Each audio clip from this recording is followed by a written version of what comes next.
je m'appelle Evelyne Joss, je suis psychologue, psychotraumatologue, chargée de cours à l'Université de Metz. Bienvenue sur la chaîne Résilience Psy dédiée à la psychologie.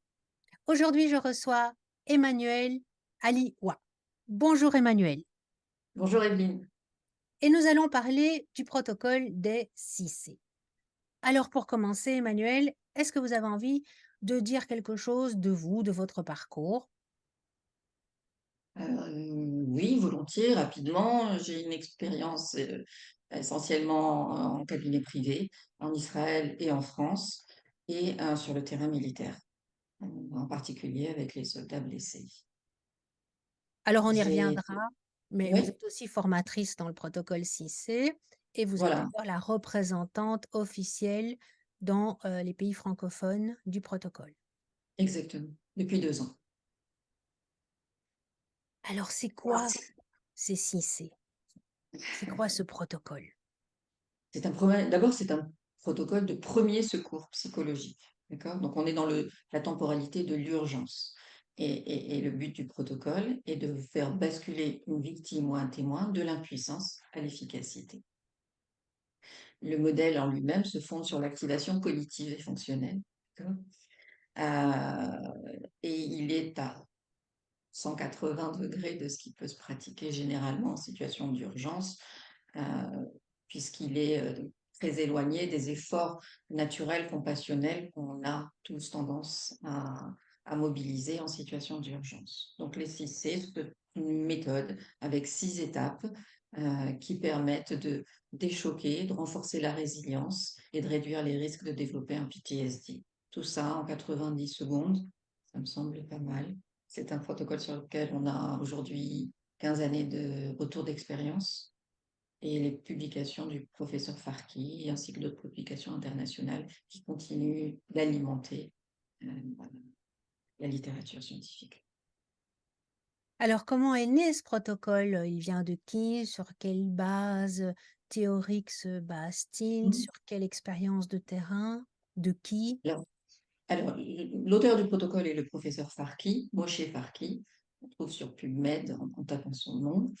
Il est né au sein de l'armée avec la nécessité qu'avait l'armée israélienne de sortir en priorité, de façon efficiente, un soldat, un opérateur de terrain, de la sidération.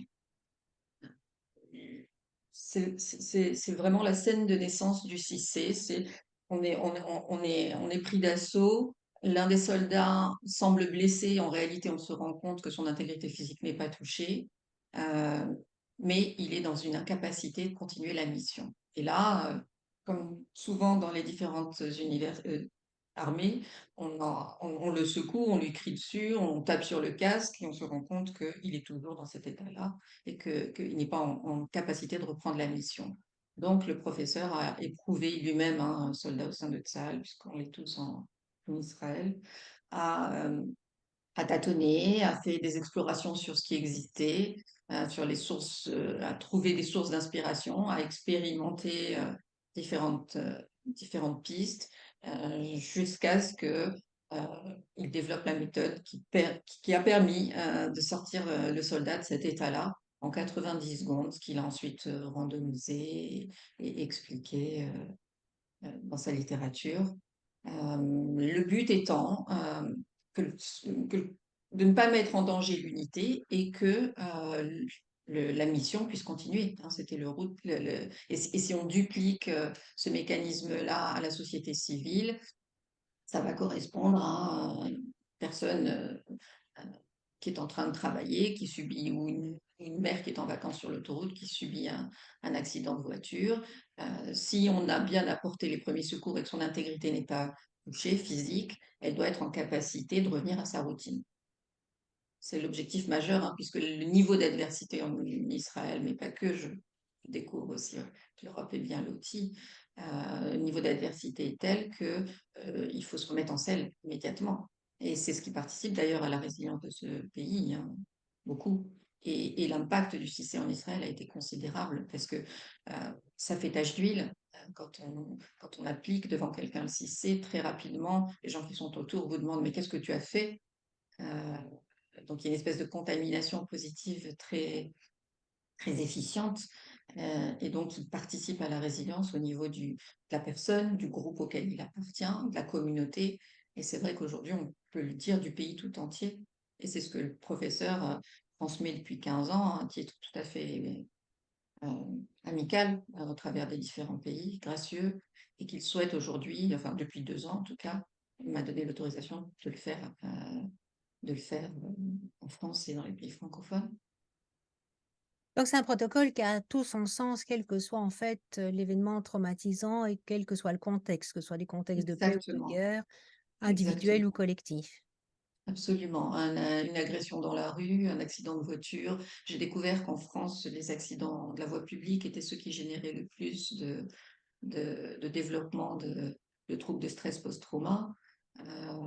Ça représente quelques millions de personnes, c'est loin d'être négligeable, sans parler des impacts des attentats que la France a eus, et qui, même si on n'était pas sur les lieux ni proche des victimes, des milliers de gens ont été contaminés par le trouble de stress post-trauma, simplement au travers de la vision, comme ça, oui, de la vision répétée des images, des témoignages, etc.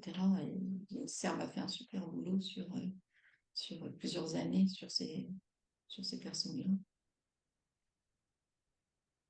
Alors, ce que j'entends, c'est que ça permet aux personnes d'être déchoquées sur le moment même. Est-ce que ça a des effets à long terme? Est-ce que ça a des effets préventifs, par exemple, par rapport aux troubles de stress post-traumatique?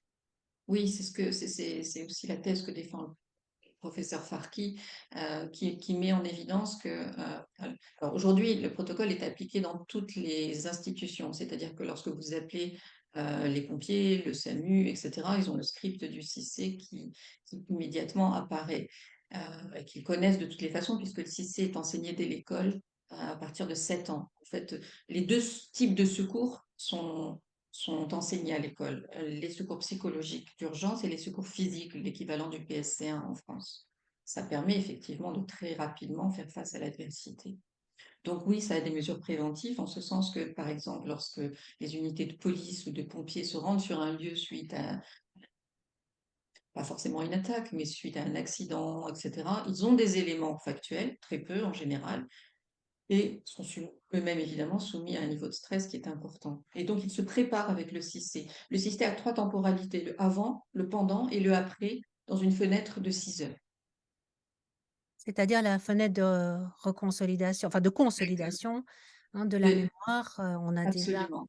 heu, des interviews sur, cette, chaîne, YouTube, hein, Oui. enfin 2 que j'ai fait, que les Précédemment, personnes oui. connaissent peut-être déjà ou sinon, bah, je les renvoie à cela pour cette, fameuse fenêtre, de consolidation.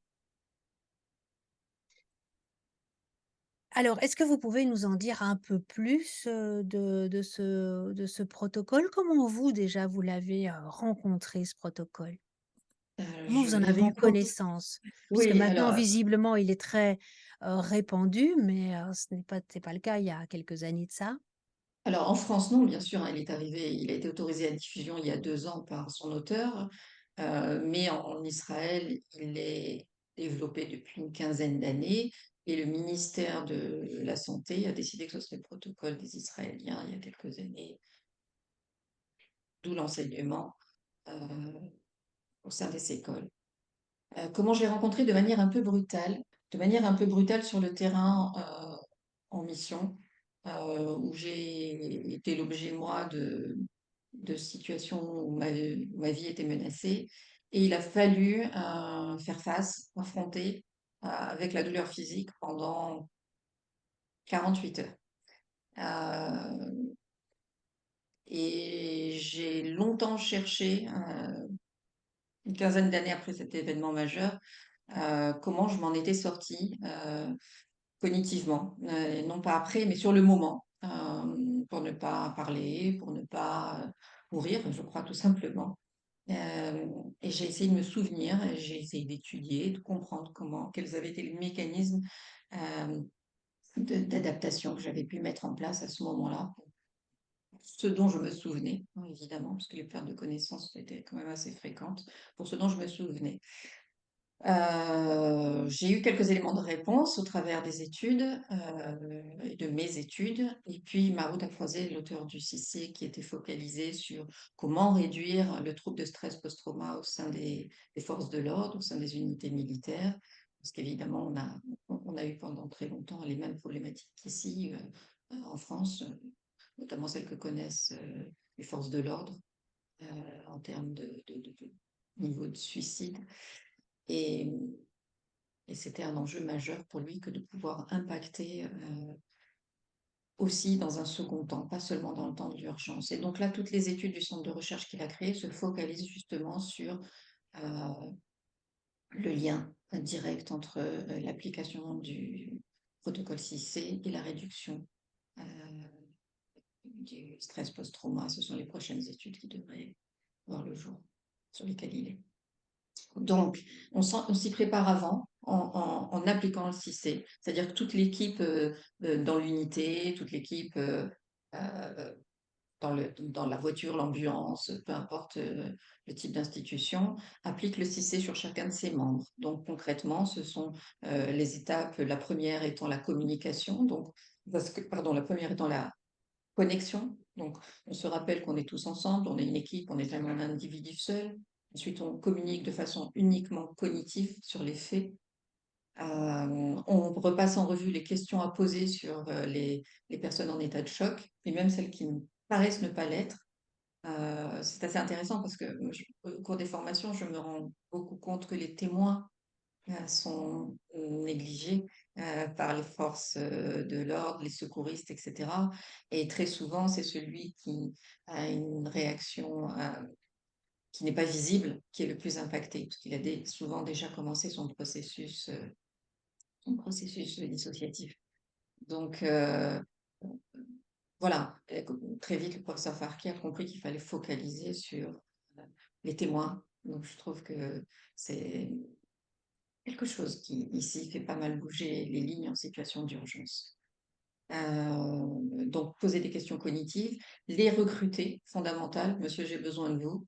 Effectivement, il y a des morts, mais on va s'occuper des vivants. D'accord? Et voilà ce que j'attends de vous et ce que vous allez faire. Allez-y, faites-le. Il n'y a pas le choix. Le ton, c'est celui de l'instruction. Hein, on est en urgence. C'est pas celui d'une prise en charge policée. Voilà, c'est le même principe que lorsque vous devez défibriller ou faire un massage cardiaque. On est dans un temps court d'instruction. Ce qui paraît Oui, et c'est très logique. rassurant Ce serait d'ailleurs, hein, absolument. Les parce gens, que moi je dis toujours quand on parle en hypnose, hein, on dit: «Et c'est peut-être ceci ou cela, comme vous voulez». Quand on est angoissé, quand on est choqué, je dis toujours: «On a besoin d'une rampe sur laquelle s'accrocher». Donc le langage directif, c'est effectivement, effectivement l'unique langage qui est, heu, conseillé dans ce type de situation. c'est celui, absolument, c'est celui du temps de l'urgence, c'est très juste. J'ai répondu à votre question. Et oui, pardon, et j'en étais donc le Les autres recrutement, étapes. l'action. Ensuite, il faut absolument, parce qu'on s'est rendu compte que les phénomènes intrusifs euh, très souvent se cristallisaient à ce moment-là, euh, reprendre l'historique et remettre les événements dans l'ordre pour la victime, pour les témoins, pour l'unité entière. C'est-à-dire qu'une unité en Israël ne revient jamais à sa base, les forces de l'ordre ou autres, sans avoir fait un débrief façon 6C, hein, sûrement pas façon la ligne comment on appelle ça en France? Le diffusing, hein. Euh, c'est un débriefing façon 6C, c'est-à-dire en reprenant toutes les étapes sur un ton cognitif, dans l'ordre, remettre la séquence des événements et surtout, acter que l'événement est fini, la menace est finie, parce que du point de vue du témoin et de la victime, c'est loin d'être le cas la plupart du temps. Et on leur fait reformuler toutes les séquences dans l'ordre, sans oublier aucune pièce, et actant que l'événement est fini, de façon à ce que lorsqu'ils retournent chez eux, ils ne ramènent pas l'événement à la maison et ne voient pas taper à la porte les phénomènes intrusifs qu'on connaît bien. Voilà, ça c'est la dernière phase, celle de la chronologie. Alors si vous deviez donner un conseil, puisque vous dites effectivement dans les, situations d'urgence, On a les pratiques, presque compassionnelles, voilà, on agit par empathie et on peut faire, de grosses erreurs, hein. Ce qu'on nous conseille habituellement n'est pas nécessairement ce qu'il faut faire. Qu'est-ce que vous donneriez, si vous deviez donner un conseil aux gens qui nous écoutent, de ne jamais faire quand on est face à une victime qui vient de subir un événement potentiellement traumatisant? Ne lui dites pas: «Ça va aller». Ne lui dites pas, «Ne t'inquiète pas». Ne l'asseyez pas. Parce que vous allez l'asseoir et que très souvent elle va se mettre à trembler. Parce que tout son corps est en système sympathique, elle est pleine d'adrénaline et de cortisone, elle est prête au combat. Il faut juste l'activer efficacement.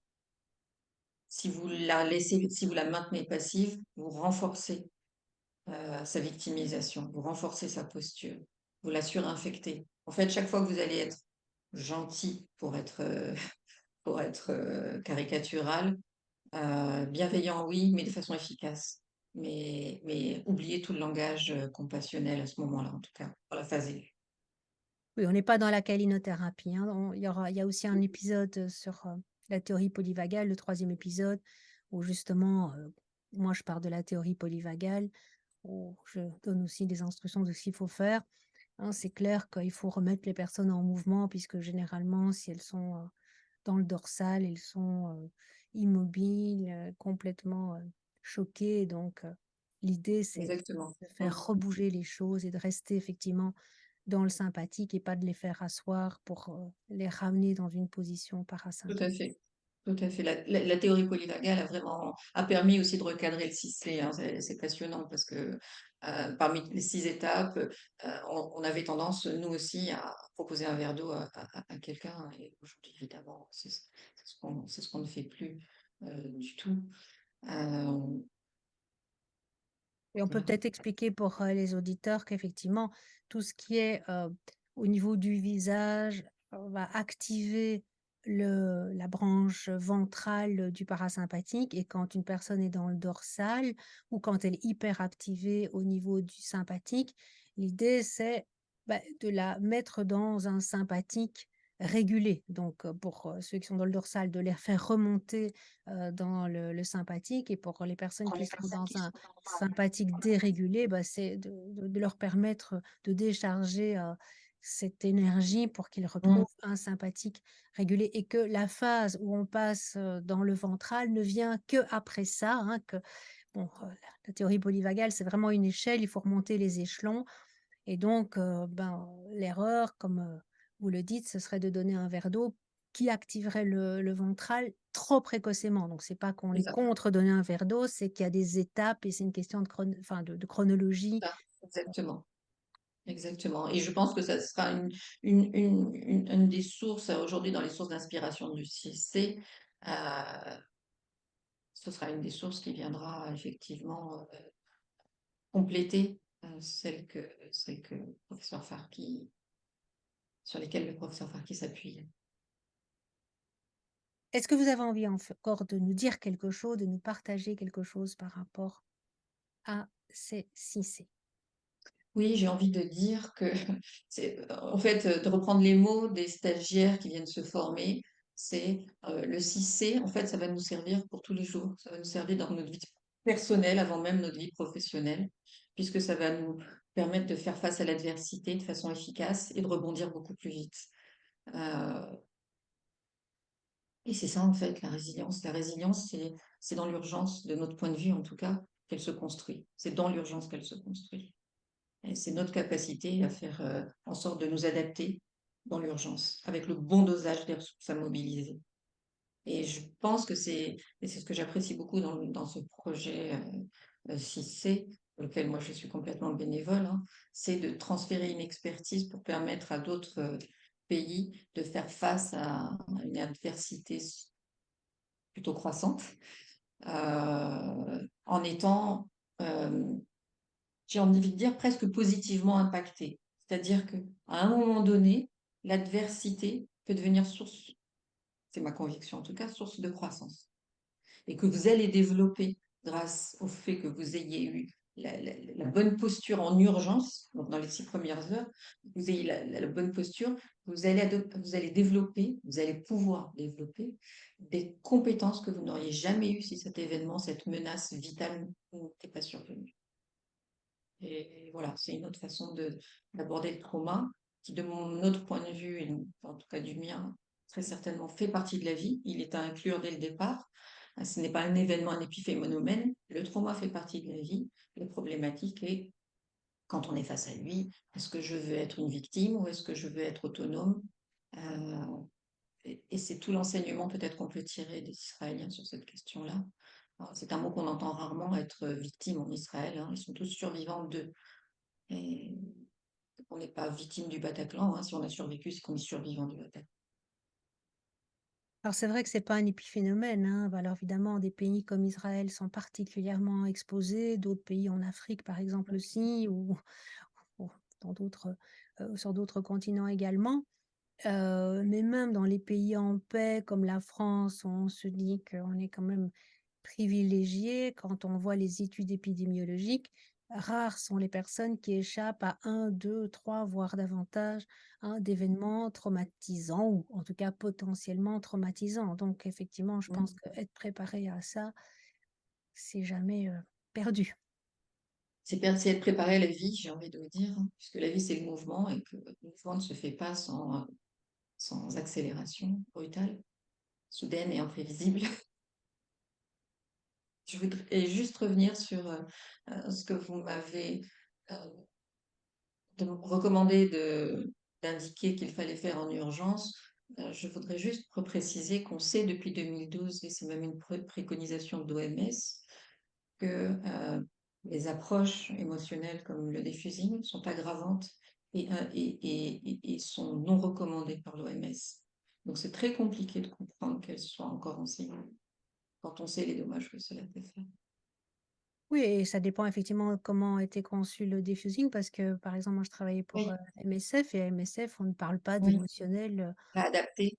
en urgence, hein. En urgence, c'est vraiment on est, à remettre les Mm, gens dans leurs chaussures, c'est ça. pas du tout à les faire parler d'émotionnel parce que l'émotionnel, effectivement, va les replonger dans le dorsal ou dans un Mm, sympathique, dérégulé. Donc, c'est mm. certainement pas la chose à faire dans un premier temps. Ni l'émotionnel, l'action, la chronologie des événements, la menace est finie. C'est une étape qu'on zappe beaucoup, la menace est finie, elle est fondamentale. Et pour terminer, j'aimerais que vous nous parliez des inspirations, théoriques, scientifiques, desquelles s'inspirent les 6C. La contagion émotionnelle de Pinus et Mollica qui dit que on a une possibilité pour les thérapeutes nous-mêmes d'être infectés en fait, par des symptômes de SSPT contagieux. Il y a Figlet aussi sur les problématiques de fatigue et de compassion. En fait, juste pour revenir à la raison de ces sources d'inspiration, c'est que il faut se souvenir qu'à l'origine, le 6C a été fait en priorité à l'attention des primo-intervenants. Donc, il y a une problématique et un enjeu majeur du trauma vicariant et de la contamination du primo-intervenant. Donc, au départ, tout un pan des sources est focalisé sur tous les auteurs qui ont travaillé sur la fatigue de compassion, la contagion émotionnelle, le traumatisme vicariant, la contagion familiale, même le contre-transfert, hein, mon fils, le trauma simple, le trauma complexe et le trauma de type 1, 2, 3. Donc ça, ce sont les premières sources d'inspiration. Ensuite, on va trouver la neuropsychologie du stress, la façon dont est particulièrement mobilisé le cortex préfrontal ou démobilisé, j'ai envie de dire, en situation d'urgence. Euh, Voilà, je crois que je vous ai la fenêtre d'opportunité beaucoup avec Zohar, qui a travaillé sur le fait qu'on a une fenêtre de 6 heures et que plus tôt on intervient, le trauma s'inscrit dans les premières secondes, hein, plus tôt enfin, la perception du trauma, donc plus tôt on intervient et plus tôt on pourra réduire la perception qu'on en a. Donc ne pas attendre, évidemment, la fenêtre d'opportunité, là, je renvoie plutôt Zohar et aux études qui ont été faites par l'armée sur le programme IA à l'homme, qui sont vraiment très intéressantes sur ça. Voilà, essentiellement, il y en a plein d'autres que vous retrouverez sur le site, mais on trouve Bastos, on se trouve Bandera, Bandouras, on va retrouver... ils sont nombreux, ils sont nombreux. Vous trouverez tout ça dans les publications scientifiques, avec plus de détails et toute la littérature qui va avec. Mais les noms déjà que je vous ai, la littérature, les noms des auteurs que j'ai mentionnés permettent déjà de bien comprendre comment fonctionne le CIC. Alors, vous donnez des Là. formations, comment est-ce qu'on peut vous rejoindre? Oui, sur le site protocole6c.org. Alors pour 2023, les formations sont complètes, mais 2024, comme on est peu nombreux à former, priorise les professionnels et les institutions. Et puis il y a de temps en temps, tous les 3 mois, 3, 4 mois, une formation à l'attention des particuliers. Voilà. Et je recrute, je profite si vous permettez pour dire que je recrute plutôt un médecin pour compléter un petit peu le profil de mes autres formateurs. Voilà, médecin de l'urgence serait l'idéal. J'espère que vous serez entendu. Oui, j'espère. Voilà, donc protocole6c.org en tout cas pour ceux qui souhaitent en savoir plus. Et pareil pour les sources d'inspiration et la littérature scientifique, vous la trouverez sur le site. Merci Emmanuel, Merci à c'était un vous. plaisir de vous écouter et j'espère que ça Je fera suis des par émules. vous. Merci Evelyne, merci infiniment. À bientôt. Vous avez aimé cette vidéo, pensez à la partager et à faire connaître la chaîne Résilience Psy. Au revoir et à bientôt. Mhm.